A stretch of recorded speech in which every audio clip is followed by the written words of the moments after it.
This day, 1997. Dad had got cancer. An experimental radioactive drink he'd taken on the NHS for an overactive thyroid problem had given him an esophageal tumour. I remember my parents sitting us down in the living room. I hadn't long turned 13. They told us he'd had cancer, and although bad, they could operate. My brother's girlfriend cried, and I remember feeling she was being a bit dramatic. Of course, it wouldn't be nice for him, but he'd be fine. Cancer kills some people, sure.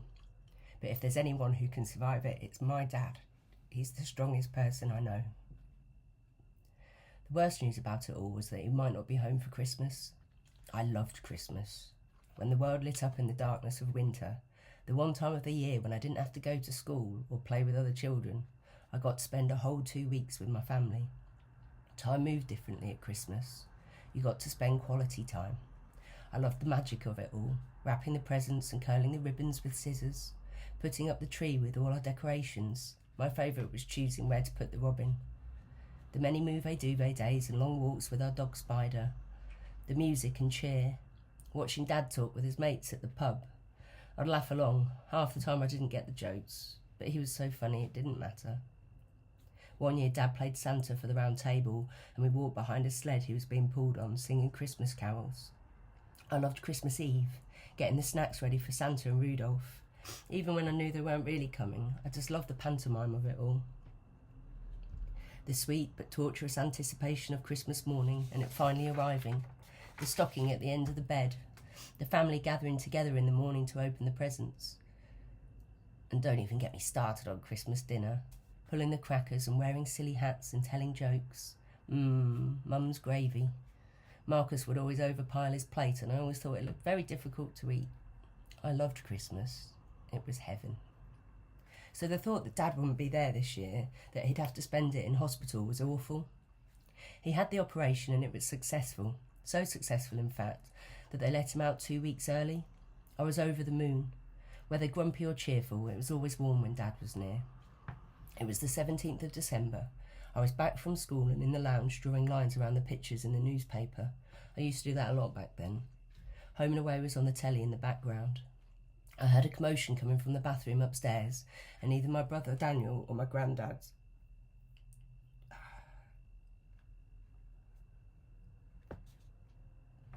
shouting for Mum.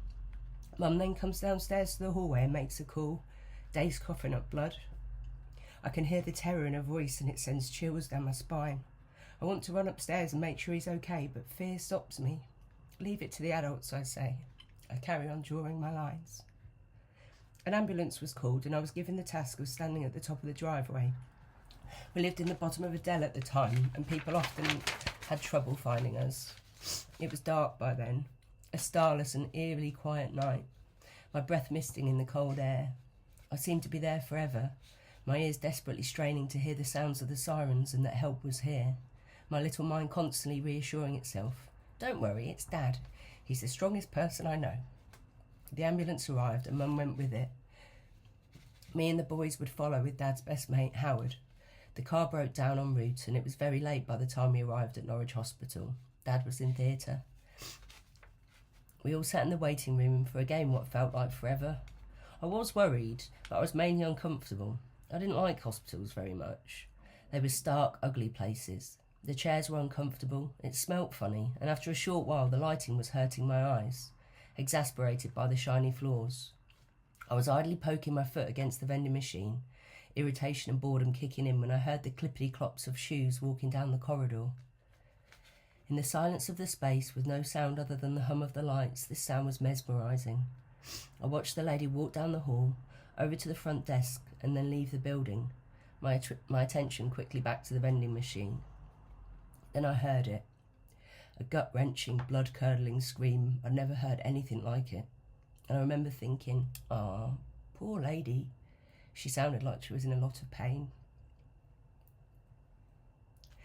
And she was.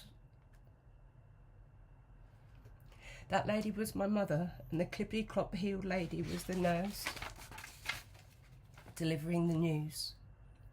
Mum later said that deep down she already knew, that she felt the moment that he'd passed. She looked at her watch to check the time, and later the coroner's report confirmed it.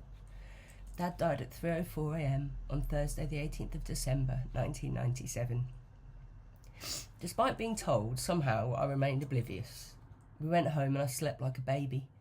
In the morning I got up, put on my uniform, packed my bag and went upstairs to brush my teeth, the usual trepidation of having to go into school and what fresh hell that day had in store. I pushed open the bathroom door and was met with confusion as our usually pink and green bathroom was red. Then I realised it was covered in his blood. It had soaked the carpet, it was up the walls, it was even on the ceiling.